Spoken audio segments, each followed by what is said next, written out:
Indian space research ઓર્ગેનાઇઝેશનના નવા ચીફના નામની જાહેરાત કરવામાં આવી છે. ડોક્ટર વી નારાયણ ઇસરોના નવા વડા બનશે. તે 14 જાન્યુઆરી એસ સોમનાથનું સ્થાન લેશે. ઇસરોના જાણીતા વૈજ્ઞાનિક ડોક્ટર વી નારાયણ હાલમાં liquid propulsion system centre director છે. જે લગભગ 4 દાયકાની તેમની કારકિર્દીમાં તેમણે ઇસરોમાં ઘણા મુખ્ય હોદ્દાઓ સંભાળ્યા છે.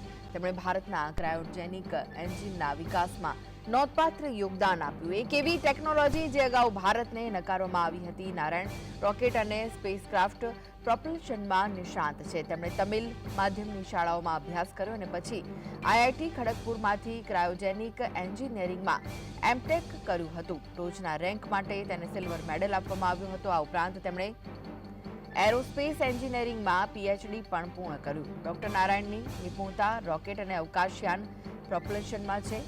તમને જણાવી દઈએ કે ઇસરોના નવા વડા તરીકે વી નારાયણનો કાર્યકાળ 2 વર્ષનો રહેશે. તેઓ સ્પેસ કમિશનના અધ્યક્ષ તરીકે પણ કામ કરશે. તેમની કુશળતા ઇસરોને અવકાશ સંશોધન, રોકેટ પ્રક્ષેપણ અને નવા મિશનમાં વધુ મજબૂત બનાવશે.